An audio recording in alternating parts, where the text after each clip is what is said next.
जय जगन्नाथ दर्शक बंधु मु सुमन सेनापति मोर SB organic vermicompost unit को आपण स्वागत जनावि आ मोर YouTube channel SB organic vermicompost farming channel को भी आपण स्वागत जनावि।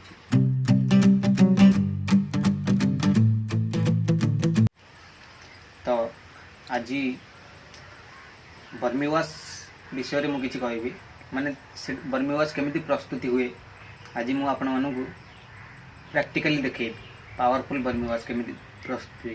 पावरफुल माने हमर पेस्टिसाइड रे भी भल काम करियो ता सह कंपोस्ट रे भी माने फर्टिलाइजर रे भी भल काम करियो।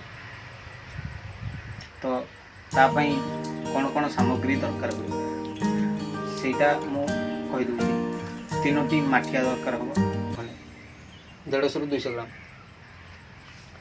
तापरे जिया मैं कही जिया 2 केजी दरकार। तो से तीनोटी माठिया केमिति माठिया को फास्ट प्रस्तुति करिया पड़े। तो ऊपर माठिया ये 10 दिन पर काम आसी काम रे आसो ताको ए भी यूज करा हबनी। फास्ट यूज करा हबो मझी माठिया को आपण गोटे क्षुद्र होल गोटे करके माने क्षुद्र कणा गोटे माने कर देथिबे। तो से कणा होची देखन एमिति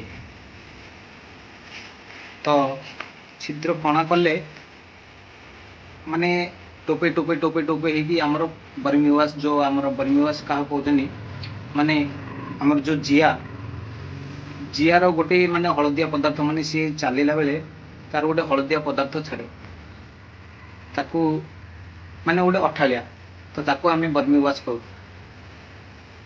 तो केमिति प्रस्तुत हेबा एबे आपण माने कहि दउजी।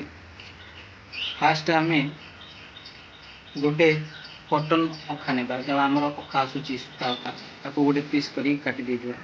मु काटी देची आपण मन देखो एभली आपण माने काटी पारी एभली आपण माने काटी पारी। तो ताकू कोन करिबा तले गोटे से होल रे गोटे कॉटन दे देबे माने जो कपा दे देबे।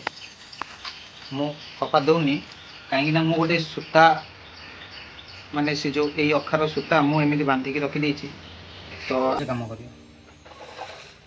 तो गोबर आमे 10 ରୁ